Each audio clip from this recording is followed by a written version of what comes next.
Ustaz. Abdillahul Haq bertanya, Ustaz, apakah zikir yang terbaik kita zikirkan di lidah, di hati, dan pada bila-bila masa sampai akhir hayat, yang terakhir kita memohon? Ustaz jelaskan. Masya Allah. Bagus sekali. Abdullah Al-Haq. Hadirin dan hadirat rahimakumullah. Zikir yang tidak dapat diatasi adalah tilawah Al-Quran. Membaca Al-Quran. Tapi tentu saja yang dimaksudkan oleh penanya, bukan itu tentunya. Ustaz buktikan bahawa zikir dengan membaca Al-Quran adalah zikir yang paling tinggi derajatnya. Dengan lisan, kita baca Al-Quran. Walau kita tak faham makna, kita dapat pahala. Apalagi Allah Subhanahu Wa Taala berfirman, Ala bizikrillah tatmainnul qulub. Ketahuilah dengan banyak menyebut nama Allah. Tentu saja menyebut kalamullah, membaca Quran, jiwa kamu akan tenang. Tatmainnul qulub. Okey. Nabi Muhammad sallallahu alaihi wasallam pernah ditanya oleh Ummu Hani, seorang sahabiat. Beliau sahabat dari kalangan wanita, namanya sahabiat, namanya Ummu Hani. Ummu Hani merasa sudah tidak kuat lagi. Beliau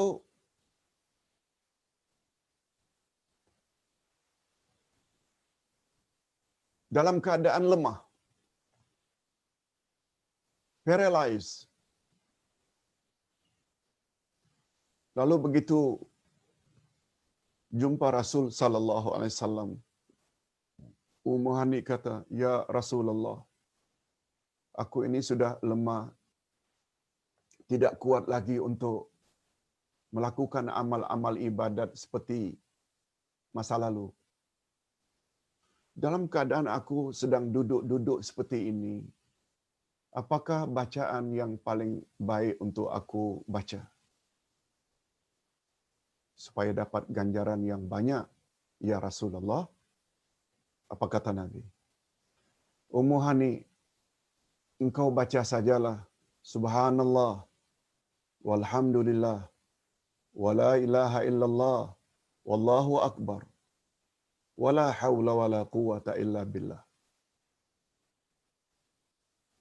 Lalu Nabi explain, bila sekali Subhanallah dibaca, kamu akan dapat ganjaran ini. Alhamdulillah dibaca, ini. Allahu Akbar bila dibaca, la ilaha illallah bila dibaca, la haula wala quwata illa billah bila dibaca, ganjarannya ini. Hadisnya panjang. Ini belum lagi kalau kita bawa kepada hadis yang lain. Alhamdulillah tamlaul mizan. Awak cakap sekali saja Alhamdulillah, dia penuh timbangan dalam daun timbangan kebaikan kita ketika dihisap nanti. Maknanya power. Alhamdulillah. Subhanallah. Kalimatani khafifatani ala lisan, thaqilatani fil mizan, habibatani ila rahman. Subhanallah wa bihamdi, subhanallahil azim. Ada dua kalimat yang sangat ringan disebut lidah, tapi sangat berat dalam timbangan amal baikmu di akhirat nanti. Dan dua kalimat itu sangat disukai oleh Allah yang Maha Pengasih. Subhanallah wa bihamdi, subhanallahil azim. Ringkasnya, zikir yang diajar oleh Nabi kepada Ummu Hani tadi, itulah kata para ulama, zikrul lisan yang sangat istimewa, betul-betul berada di bawah tilawah Al-Quran. Itu sebabnya salah seorang ulama tafsir ketika menafsirkan ayat 46 dari surat Al-Kahfi. Al-malu wal banun zinatul hayatid dunya wal baqiyatus salihat khairun 'inda rabbik. Apa maksudnya? Ayat 46 surat Al-Kahfi. Harta dan anak-anak hanyalah hiasan kehidupan di dunia ini. Harta yang banyak, anak cucu, Allah sebut itu semua adalah hiasan dalam kehidupanmu di dunia ini. Apa makna hiasan? Bila sebut hiasan, kekal atau sementara? Sementara. Itu yang dimaksudkan dengan hiasan. Kita happy memang bila ada harta, happy bila ada anak, tapi ingat semuanya itu hanya hiasan. Wal baqiyatus salihatu khairun 'inda rabbik. Sedangkan yang saleh lagi kekal, itulah yang lebih baik di sisi Tuhanmu. Ada ulama tafsir yang mengartikan al-baqiyatus salihat, dia merujuk kepada 5 rangkap zikir tadi. Subhanallah, walhamdulillah, wala ilaha illallah, wallahu akbar, wala haula wala quwata illa billah. Ustaz kira cukup. Itu yang Ustaz dapat jelaskan tanpa menafikan afdalul zikri la ilaha illallah dan lain-lain, semuanya baik-baik belaka. Yang kedua, safar otai safar. Ustaz, zikir pagi petang tu bolehkah dibaca dengan bersambung-sambung sekerat-sekerat? Nanti sambung lagi atau mesti habiskan? Oh iya. Minta maaf, safar otai safar. Kalau tak salah, Ustaz perasan ini ditanya sebelum ini. Cuma ketika itu kita kekurangan masa. Okey, bagus. Boleh tak Ustaz, zikir pagi petang itu kita baca sekerat-sekerat, maksudnya sebahagian-sebahagian. Umpamanya kita perlu habis subuh itu siap untuk mandi, untuk sarapan, lalu berangkat untuk pergi kerja. Kita baca sebahagian dari zikir pagi. Kemudian sambung lagi nanti dalam perjalanan, kalau kita hafal. Kemudian sambung nanti waktu rehat, jam 10.30 atau jam 11. Jawabnya tidak salah. Begitu juga zikir petang. Habis asar sebahagiannya. Habis maghrib sebahagiannya. Apa sebab? Sebab kata para ulama yang dimaksudkan dengan zikir pagi bermula dari habis subuh sampai zuhur. Jadi ibu-ibu sebagai suri rumah, karena perlu masak sarapan untuk anak, untuk suami, sedikit baca habis subuh. Kemudian setelah anak pergi sekolah atau suami pergi kerja, jam 8, jam 9 kita free. Sambung lagi. Kemudian sambung lagi. Pokoknya jangan lepasi zuhur. Sebab itu namanya zikir pagi. Sedangkan zikir petang pula bermula dari habis asar sampai sebelum masuk waktu isyak. Ini memberi makna habis asar sedikit, before maghrib sedikit, after maghrib sedikit. Pokoknya tamatkan sebelum masuk waktu isyak. Tak ada masalah. Boleh. Yang ketiga, Amar Jazuddin. Assalamualaikum Ustaz. Golongan Yahudi dan Nasrani juga berpecah-pecah dari Al-Quran atau hadis perkara ini. Dari Quran atau hadis perkara ini. Tadi Ustaz dah sebutkan. Dalam Quran sendiri menyebut Mereka Yahudi dan Nasrani berpecah-pecah hingga hari kiamat. Cukuplah itu sebagai dalil Allah yang sebut. Dan semua apa yang Allah sebut adalah benar belaka. Zalikal kitabu la raiba fi. Ditambah pula Nabi Muhammad sallallahu alaihi wasallam pernah menyebut dalam hadis panjang. Apa kata Nabi? Umat Yahudi berpecah-pecah menjadi 71 puak. 71. 70 daripadanya masuk neraka kecuali satu. Siapa yang satu itu? Nanti kita jelaskan. Nasrani Kristian pula berpecah-pecah belah menjadi 72 puak. Yahudi 71, Nasrani Kristian 72, 71 daripadanya umat Nasrani masuk neraka kecuali satu. Wasataftariqu ummati ala 73 firqah. Sedangkan umatku pula akan berpuak-puak menjadi 73 puak. 72 daripadanya masuk neraka kecuali satu. Ketika Nabi ditanya dari kalangan umatnya, siapakah yang layak terhindar dari neraka dan layak masuk syurga? Nabi jawab, ma ana alaihi wa ashabi. Yaitu golongan yang ikut aku dan ikut sahabat-sahabatku. Inilah golongan dipanggil dengan Ahlus Sunnah wal Jamaah. Nah kalau begitu, siapa dari kalangan Nasrani yang 72 puak tadi? Kecuali satu. Yang satu itu tentu saja pengikut setia Nabi Isa alaihi salam yang disebut dengan Hawariyun atau orang-orang yang beriman dengan Isa pada zaman itu. Yahudi pula berpuak-puak menjadi 71, berpuak-puak lagi, sekian banyak.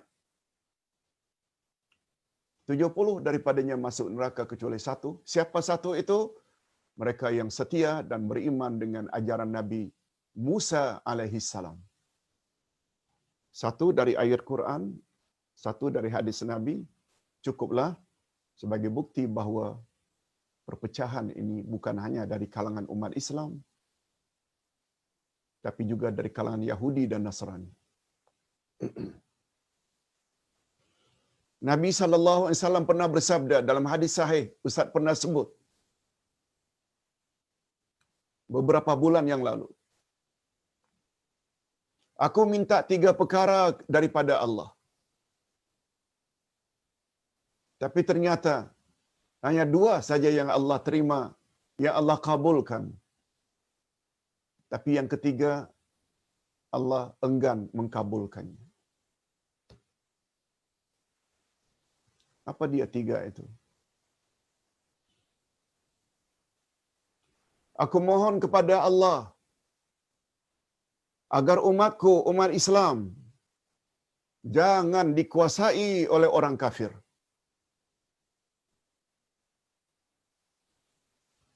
Allah Subhanahu wa taala terima. Sampai hari kiamat, kita umat Islam tidak akan boleh dikuasai oleh orang kafir.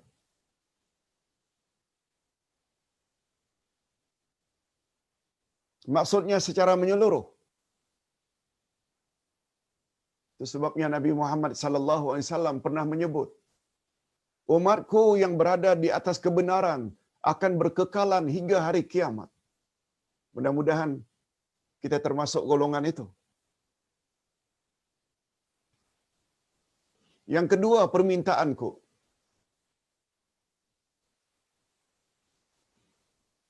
aku minta kepada Allah supaya aku diberi oleh Allah Subhanahu wa taala dapat menolong umatku yang berdosa di akhirat nanti. Yang dipanggil dengan syafaat. Syafaat uzma, syafaat agung. Allah Subhanahu wa taala kabulkan. Dah 2 dah. Yang pertama, agar umat Islam tidak dapat dikuasai oleh orang kafir secara menyeluruh. Memang kita tak nafikan ada dari kalangan umat Islam yang dapat dikontrol oleh orang kafir. Itu sebabnya kita katakan, Jangan bekerja sama dengan orang-orang kafir. Kalau orang kafir itu suka merongrong, suka menghina Islam. Tolong. Untuk apa kita bekerja sama dengan mereka? Mereka yang memusuhi Islam patut dilawan, bukan diberi peluang untuk terus menghina Islam. No. Salah perjuangan macam itu.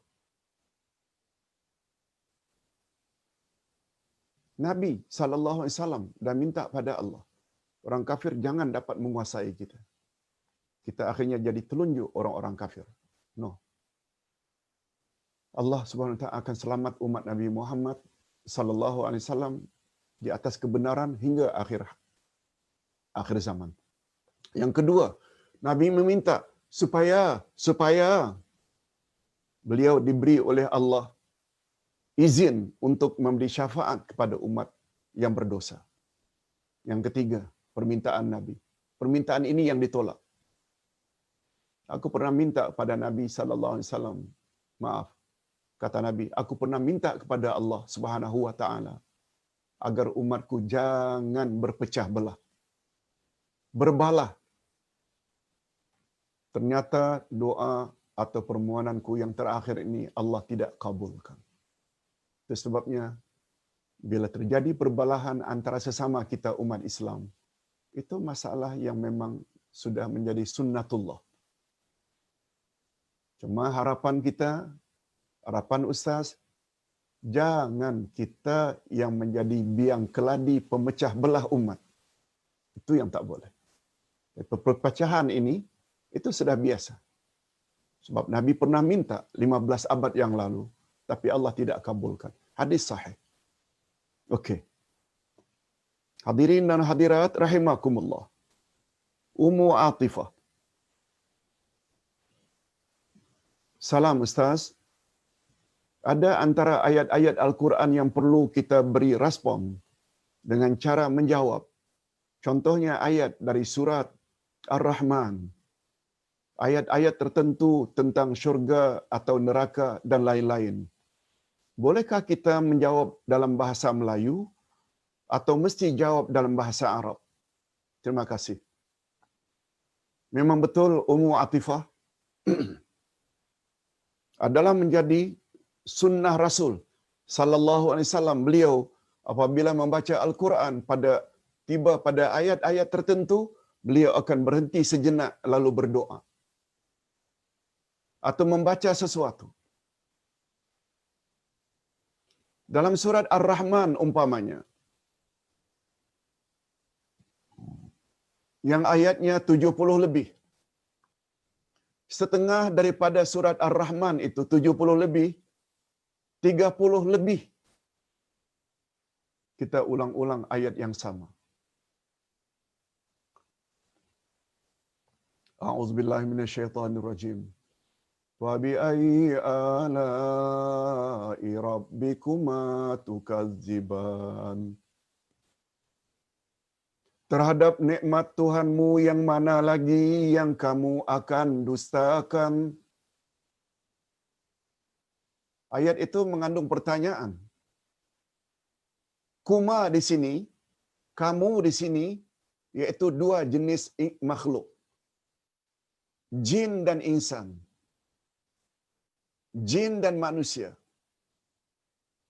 Terhadap nikmat Allah yang mana lagi, wahai manusia dan jin, yang kamu orang dustakan? Kisahnya macam ini. Pada satu hari, Nabi Muhammad sallallahu alaihi wasallam membaca surat Ar-Rahman dari awal hingga akhir di hadapan para sahabat. Betul tak kalau disebut para sahabat orang yang sangat istimewa? Muhajirin, Ansar, itu sahabat. Dari awal hingga akhir Nabi membaca surat Ar-Rahman, semua mereka diam. Memanglah ada ayat Quran menyebut, wa idza quri'al Quran fastami'u lahu wa ansitu la'allakum turhamun. Bila Quran dibaca, hendaklah kamu dengar dan diam. Mudah-mudahan kamu mendapat rahmat. Memang ada. Barangkali karena memahami ayat itulah para sahabat diam, dengar saja. Tapi selesai ayat itu dibaca, surah itu dibaca, apa kata Nabi? Aku pernah baca surat Ar-Rahman ini di kalangan masyarakat jin. Aku pernah baca. Wallahi, demi Allah, mereka masyarakat jin lebih baik daripada kamu. Para sahabat menjadi terkejut. Masalah Nabi membaca Al-Quran pada masyarakat jin, mereka tak heran. Sebab Nabi Muhammad diutus memang untuk membimbing manusia dan jin. Tak bimbang. Cuma kata-kata Nabi, wallahi, mereka masyarakat jin better, khairun, minkum, lebih baik daripada kamu. Terkejutnya dari sudut itu. Lalu Nabi menjelaskan, setiap aku membaca ayat fabi ayyi ala'i rabbikuma tukadziban, mereka masyarakat jin memberi respon, memberi reaksi, menjawab dengan jawaban la syai'a min ni'amika nukadzib falakal hamdu. Tidak ada satu pun ya Allah nikmatmu yang kami dustakan. Tidak, tak ada nikmatmu yang kami dustakan. Bagimu segala puji-pujian. Itu respon daripada masyarakat jin. Kamu pula, wahai para sahabat, dia membisu. 30 kali lebih aku baca fabi ayyi ala'i rabbikuma tukadziban. Kamu diam saja. Wallahi, masyarakat jin lebih baik dari kamu. Ini memberi makna pada ayat tersebut kita disuruh supaya menjawab. Bila ayat tentang syurga, pahala, ganjaran, hendaklah kita sambut dengan doa, Allahumma ja'alna minhum. Ya Allah, masukkanlah kami ke dalam golongan itu yang layak mendapat pahala dan syurga. Bila melalui ayat-ayat tentang neraka atau azab, na'udzubillahi min zalik, kami mohon perlindungan kepadamu ya Allah daripada bernasib demikian. Adapun menjawab dengan bahasa Melayu, andai kata tidak mampu kita ungkapkan dalam bahasa Arab, boleh, tapi dengan syarat di luar salat. Andai kata kita tak mampu. Bila kita tahu betul ayat itu tentang syurga, ya Allah, masukkanlah kami ke dalam golongan itu. Boleh? Bila ayat neraka atau azab, ya Allah, lindungilah kami daripada azab dan neraka. Boleh? Tapi dalam salat, jawab juga, tapi karena tak mampu, dalam hati. Dalam hati insya-Allah. Jawab. Itu jawaban Ustaz. Beza. Dalam salat, Nabi larang menggunakan bahasa lain dari bahasa Arab. Tetapi di luar salat boleh insya-Allah. Safar otai safar. Ustaz, tak dapat masuk syurga kecuali dengan rahmat Allah. Tapi nak masuk pintu, kena guna kunci yang benar. Apa pula bezanya, Ustaz, dengan amalan?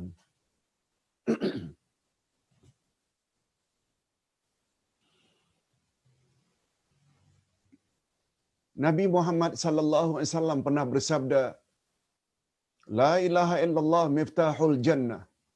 La ilaha illallah adalah kunci syurga.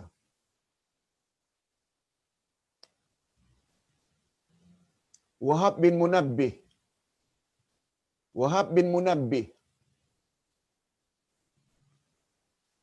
seorang sahabat, pernah mengatakan,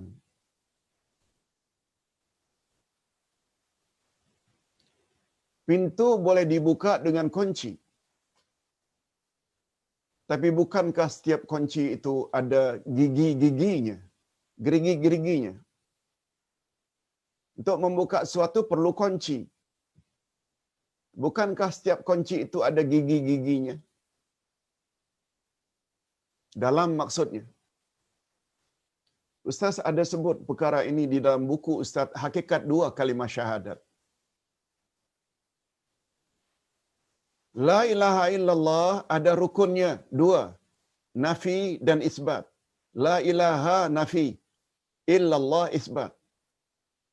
La ilaha illallah ada rukun dan syaratnya.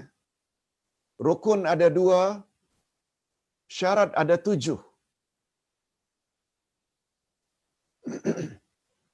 Oleh sebab itu, la ilaha illallah baru berperanan sebagai kunci pembuka syurga.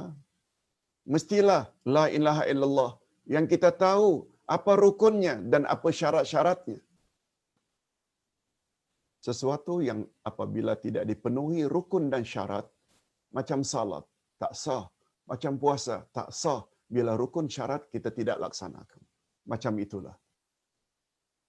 Oleh sebab itu, apabila kita datang ke majlis ilmu atau salat berjamaah, masing-masing pakai kereta, cuba ketika balik, kita tukar-tukar kunci dengan kawan-kawan kita.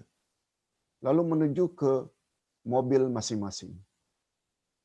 Yang kita bawa kunci juga, bukalah, tak akan terbuka. Sebab lubang yang tersedia tak sama dengan gerigi-gerigi yang ada pada kunci. Demikianlah lebih kurang kata ulama akidah. Kita la ilaha illallah, kita sebut. Tapi kita tak tahu apa nafi, apa isbat. Sedangkan syarat pula ada 7. Ada namanya ilmu, ada namanya mahabbah, ada namanya ta'ah. Dan boleh baca rukun dan syarat ini di dalam buku Akidah Ahlussunnah wal Jamaah jilid 1.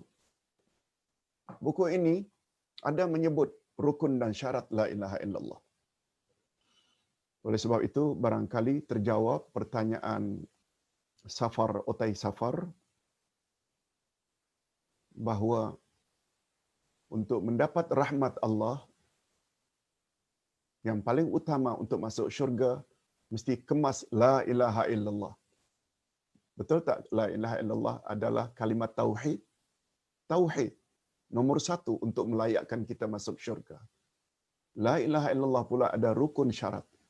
Begitu juga bila dikaitkan dengan amal.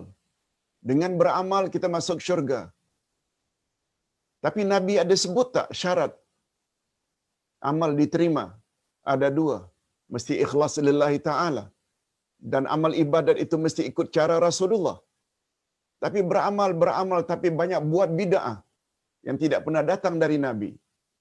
Nabi ada sebut, man amila amalan laisa alaihi amruna fahuwa rad. Siapa buat amalan tidak ikut cara kami, amal itu ditolak. Itu sebabnya bila bab salat, apa kata Nabi? Sallu kama ra'aitumuni usalli. Salatlah kamu sebagaimana cara kamu lihat aku salat. Khudhu anni manasikakum. Ambillah hanya daripadaku manasik hajimu.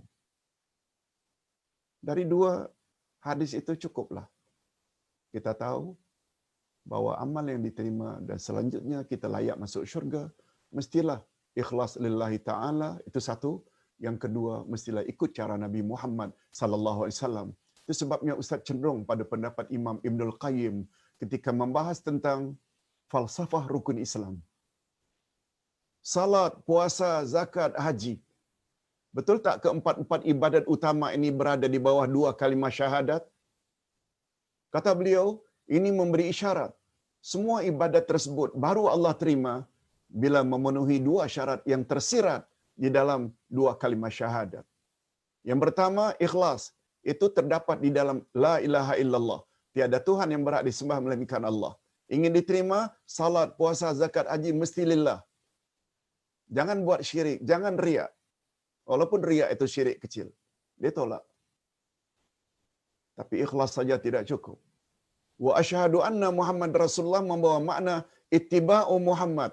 Salatmu, puasamu, zakatmu, hajimu mesti ikut cara yang diajar oleh Nabi Muhammad. Ini semua kunci-kunci untuk melayakkan kita masuk ke dalam syurga Allah. Mudah-mudahan tahun baru 1442 ini kita akan jadi penghuni syurga. Amin ya rabbal alamin. Cuma sebagaimana dalam kuliah subuh tadi Ustaz sebut. Apa dia? Ustaz kata, matlamat kita dicipta oleh Allah adalah untuk beribadat pada Allah. Berdasarkan ayat 56 dari surat Az-Zariyat. Wa ma khalaqtul jinna wal insa illa liya'budun. Aku tidak jadikan jin dan manusia melainkan agar mereka beribadat padaku. Agar mereka beribadat padaku. Kita selalu sebut ayat ini. Ayat inilah menyebut tentang matlamat kita dicipta oleh Allah, iaitu supaya beribadat padanya. Tapi Ustaz cakap pada jemaah tadi, kalau itu ayat 56, ayat 55-nya, iaitu sebelum ayat 56, ayat 55, apa kata Allah? Fadzakir fa inna dzikra tanfa'ul mu'minin.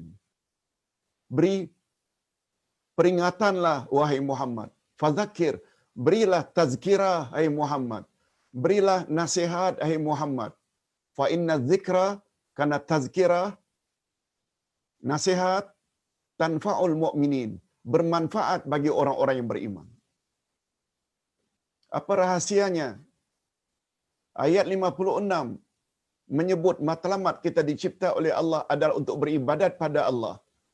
Tetapi sebelum ayat itu, Nabi disuruh oleh Allah agar memberi tazkirah kepada umat.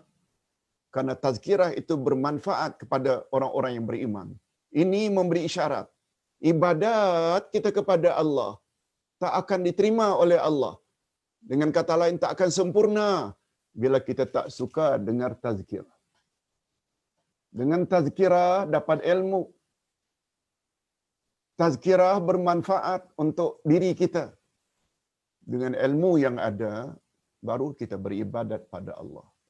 Betul tak kaedah dalam ilmu usul menyebut, al-ilmu muqaddamun alal qawli wal amal. Ilmu hendaklah didahulukan daripada bercakap dan beramal. Kalau ilmu tak ada lalu bercakap, besar kemungkinan kita sesat dan menyesatkan orang lain. Bila tak ada ilmu lalu kita beramal, besar kemungkinan amal kita ada unsur syirik, khurafat, bid'ah. Semuanya itu sebab-sebab untuk amal kita ditolak. Yes, Ustaz kira cukup jawaban Ustaz dalam bentuk demikian. Yang keenam, safar otai safar lagi. Tadi ada 12 orang diarahkan masuk ke Baitul Maqdis. Macam mana kesudahan ceritanya Ustaz? InsyaAllah itu akan dapat kita ikuti pada tafsiran ayat-ayat berikutnya, insyaAllah. Sebabnya mereka berada di Arduteh dalam bentuk lama, dalam masa yang lama, bukan sebentar. Karena kegagahan kaum Kanaan itu, mereka tidak langsung menyeberang Lautan Merah, langsung ke Arduteh, kemudian tak lama kemudian langsung, dah. Cerita detailnya insya-Allah pada ayat-ayat berikutnya. Sebab semua ayat itu berkesambungan. Ustaz lupa tadi nak sebut. Susunan ayat dalam Al-Quran, dia tidak berdasarkan turunnya ayat. Semua kita tahu ayat yang pertama turun Iqra. Dia justru diletakkan pada juz 30. Bukan surat Al-Fatihah. Urutan tertib surah ayat adalah atas kehendak Allah. Karena Ayat demi ayat ada kronologis, ada kesinambungan jalan cerita. Itu sebabnya ayat 56 tadi, matlamat Allah cipta kita agar beribadat. Mengapa Allah letakkan dulu ayat tazkirah sebelumnya? Maknanya, ibadat pada Allah tak akan sempurna kalau kita tak suka dengar tazkirah atau tambah ilmu. Okey, minta maaf, otai safar akan datang masanya nanti. Ustaz akan beri pencerahan. Yang ketujuh, second last. Assalamualaikum Ustaz, saya baru mengenal manhaj salaf ini. Alhamdulillah. Mudah-mudahan dengan pengenalan ini, tuan, puan tidak mudah untuk tertipu dengan dakwaan setengah-setengah orang salafi teroris, salafi ganas, salafi ekstrim. Tak timbul. Tak timbul bila kita faham. Tapi yang tak faham, dia akan terikut-ikut. Allahu Akbar. Lihat tu betapa besarnya dosa berkesinambungan setiap orang yang memfitnah salaf saleh. Salafus saleh yang disebut oleh Nabi sebagai manusia yang terbaik, iaitu para sahabat, tabi'in dan atba'ut tabi'in. Dalam kuliah-kuliah ada ustaz-ustaz yang guna istilah da'i salaf lawan da'i bid'ah. Ahlus sunnah versus atau ahli bid'ah. Ahli sunnah lawan ahli bid'ah. Sebagai orang awam yang zero ilmu, saya bertanya, bagaimana seharusnya saya menanggapi tindakan melabel seperti ini? Sebab saya suka berbaik sangka dengan semua orang. Mohon nasihat Ustaz. Okey, cantik.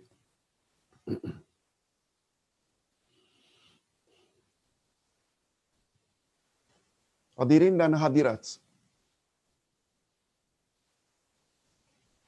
Nabi Muhammad sallallahu alaihi wasallam membawa ajaran Islam ini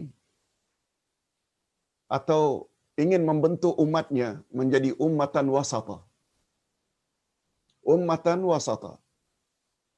Lihat ayat 143 surat Al-Baqarah. Wa kadzalika ja'alnakum ummatan wasata litakunu syuhada 'alan nas wa yakuna ar-rasul 'alaikum syahida. Kami jadikan kamu sebagai umat pertengahan supaya kamu menjadi saksi bagi umat-umat yang lain, dan Nabi Muhammad akan jadi saksi bagi kamu.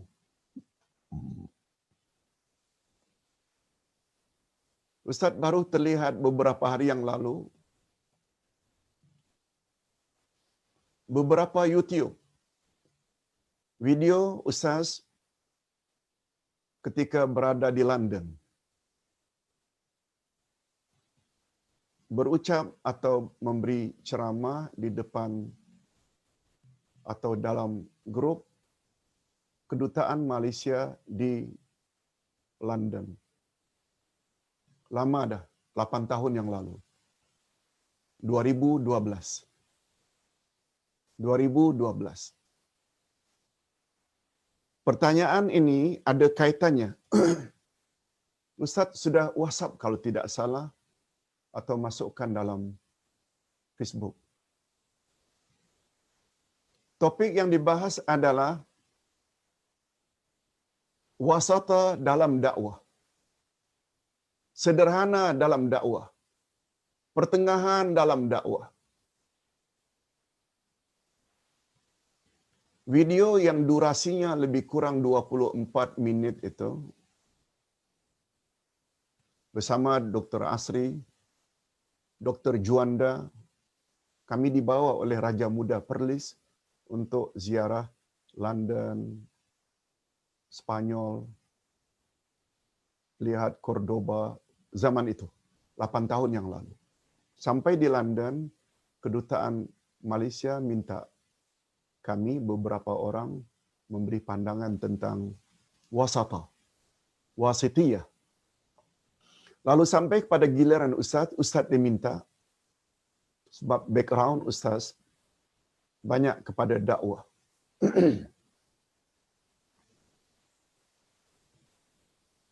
Ustaz kata, secara ringkasnya, wasata walaupun maknanya pertengahan, itu terjemah harfiah. Syirqul awsat.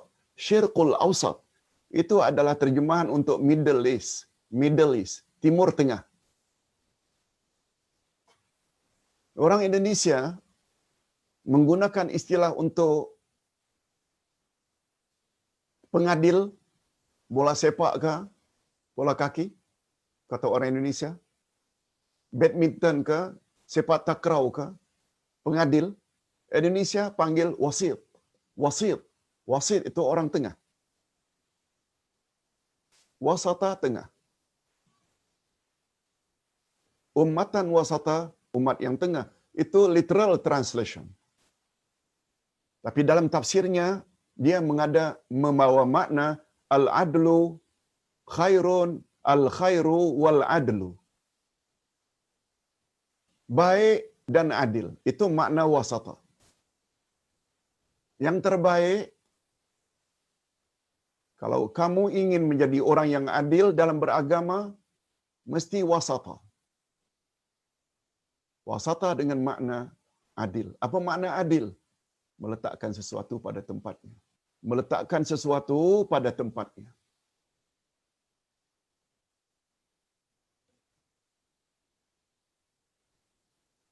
Oleh sebab itu, Ustaz dalam ceramah tersebut menyebut,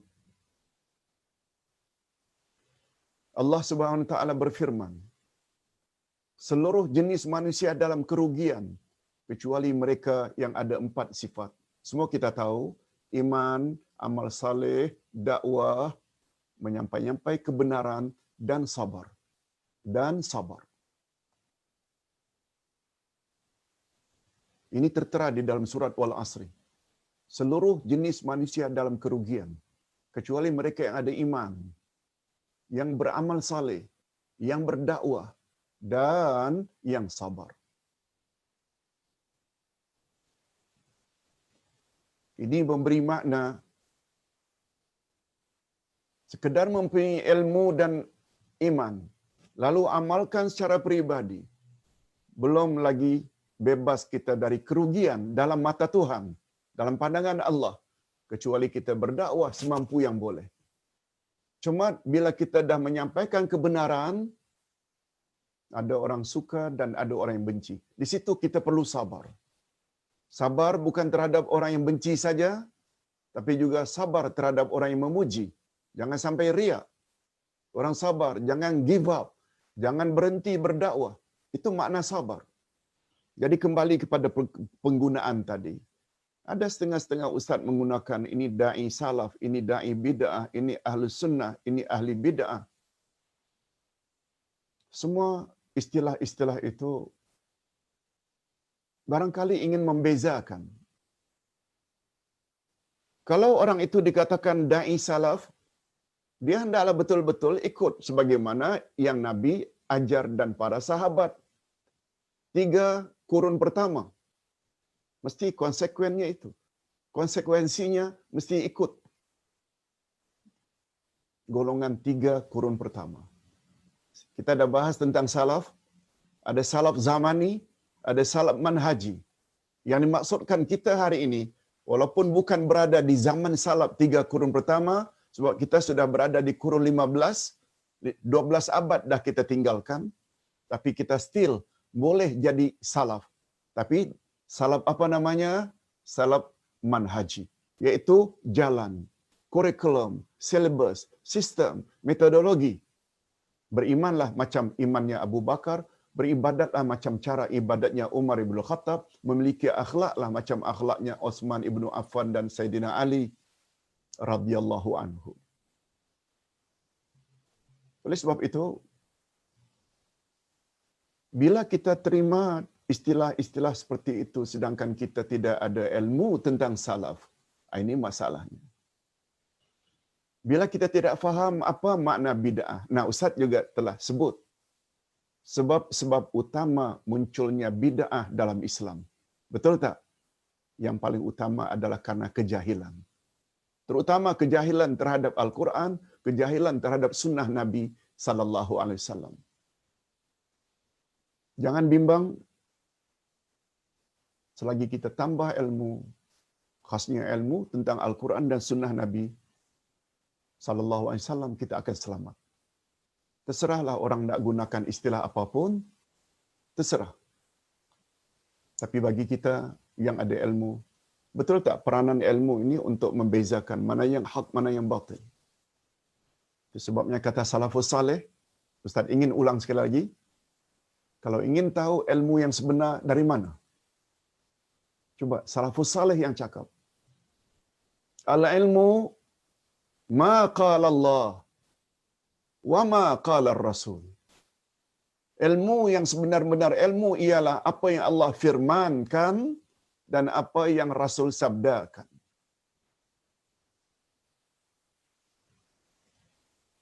Mengapa kita boleh begitu kagum dan tertarik?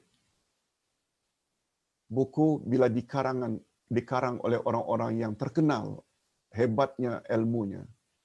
Sebagai contoh untuk kita Nusantara ini, bila ada buku karangan Pak Hamka, Profesor Dr. Hamka, oh kita tertarik, mudah difahami dan.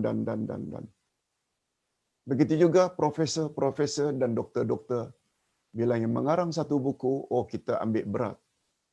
Tak ada arti semua profesor itu bila dibanding dengan apa kata Allah.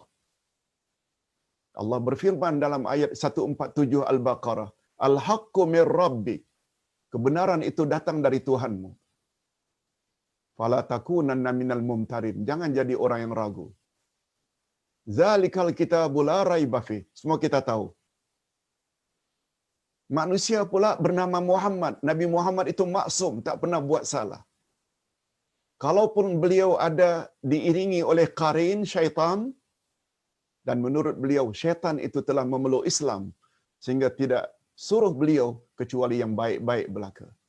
Sedangkan semua kita hatta profesor ada qarin dari kalangan syaitan yang senantiasa menggoda.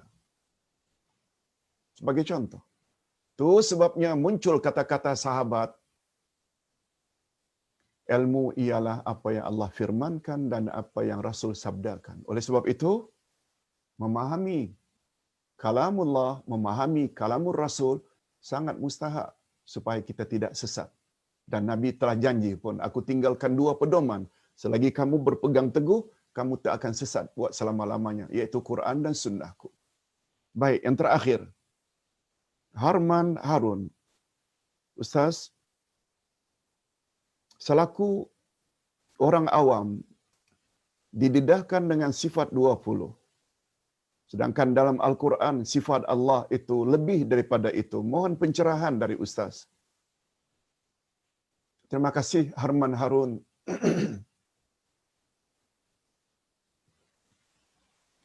Ustaz sudah sebut.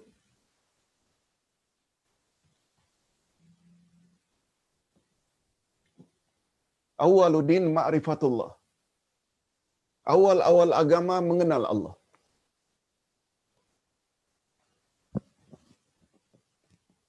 Nama-nama Allah iaitu Allah, Ilah, Rabb. Pembahasan itu bermula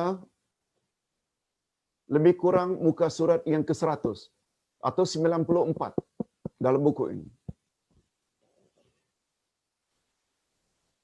90 muka surat sebelumnya dia membahas tentang kaedah mempelajari nama-nama dan sifat-sifat Allah. Ini dalam buku ini.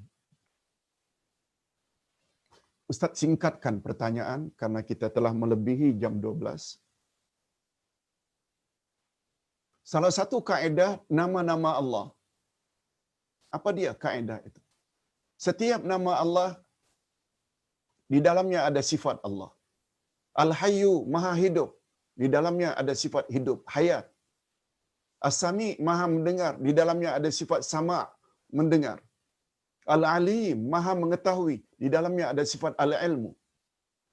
Al-Mutakallim, Allah Maha berkata-kata. Di dalamnya ada sifat kalam. Begitulah seterusnya. Kalau kita dah setuju dalam setiap nama Allah ada sifat Allah. Betul tak? Dalam 99 nama Allah, di situ saja ada 99 sifat Allah. Dan itu kita perlu tahu untuk melayakkan kita masuk syurga. Sebab Nabi bersabda dalam hadis sahih riwayat Bukhari Muslim, "Inna lillahi tis'atan wa tas'ina isma, mi'atan illa wahida, man ahsaha dakhalal jannah."